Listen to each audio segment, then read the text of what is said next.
Good morning, students. Student, in today's video class, we are going to cover up the second part of the chapter, Lost Spring. The name of this part is I Want to Drive a Car. This story is about a boy. His name is Mukesh. He belongs to a family of Firozabad, which is involved in making glass bangles traditionally. But this boy, Mukesh, has a dream. He wants to become a motor mechanic. He wants to be his own master. The author one day asks him, do you know anything about cars? And he tells her that he wants to learn how to repair a car and tells that he is also willing to learn how to drive a car. The author feels that the boy's dream is like a mirage amidst the dust of the streets that fill his town, which is famous for its bangles.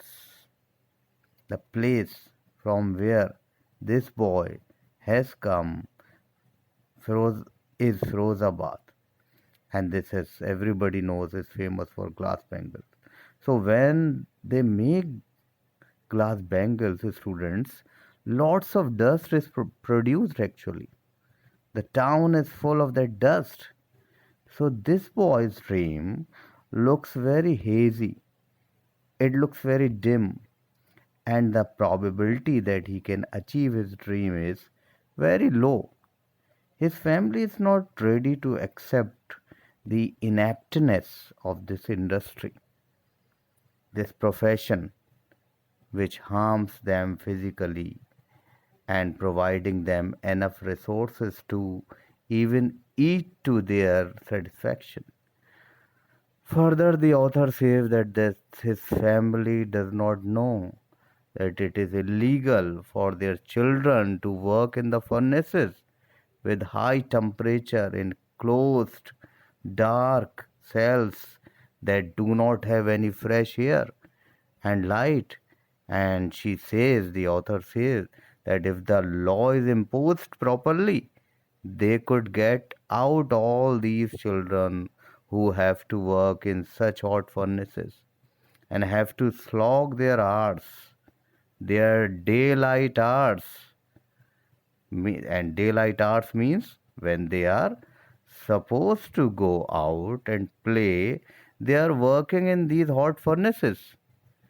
Students day in and day out, all the time they are in such hot environments. Mukesh one day, students, takes the author to his house.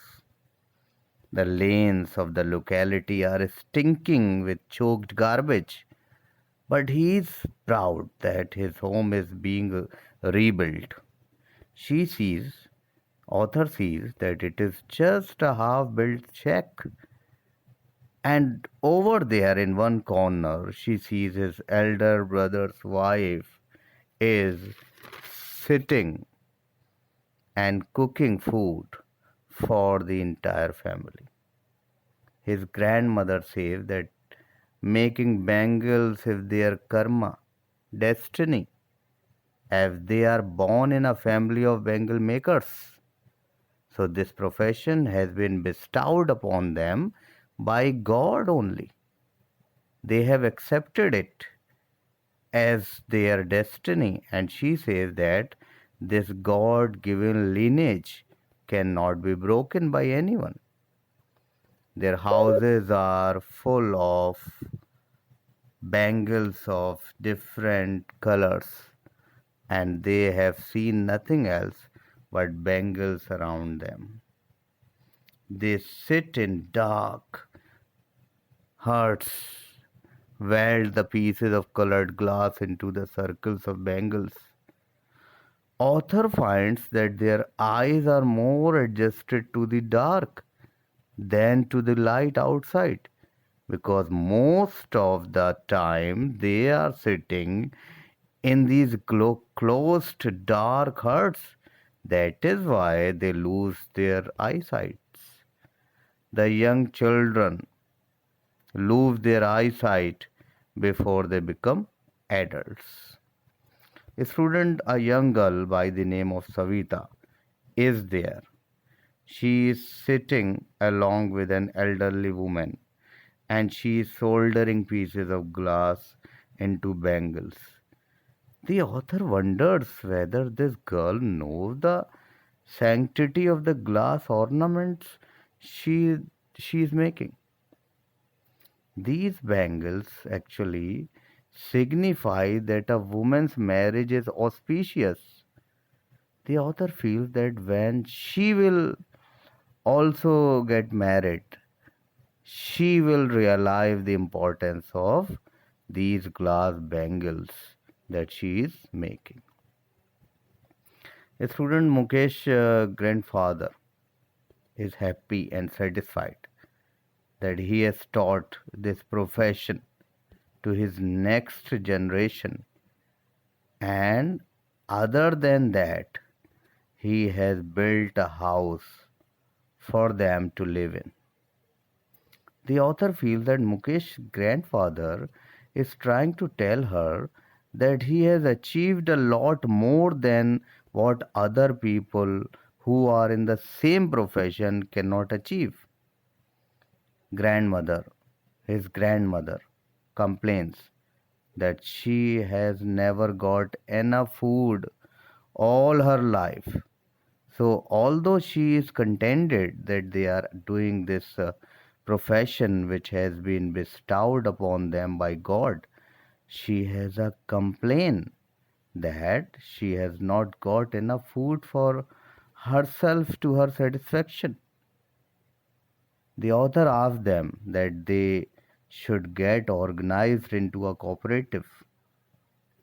So they tell her that they are afraid of the lawmakers, the policemen, and the middlemen who will hit them and will treat them very badly.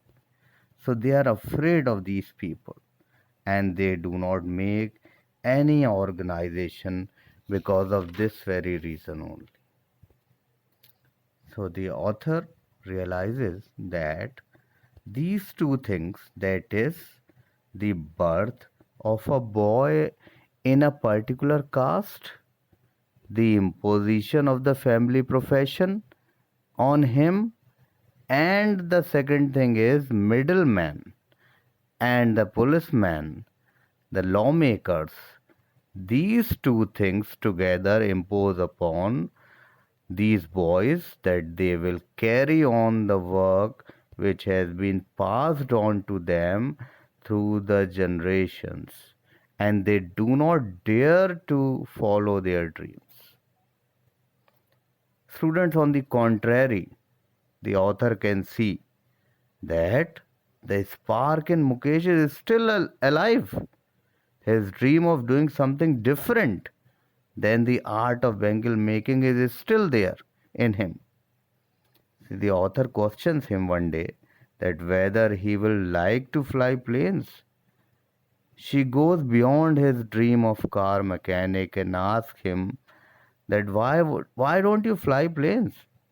She realizes that Mukesh does not know anything about planes.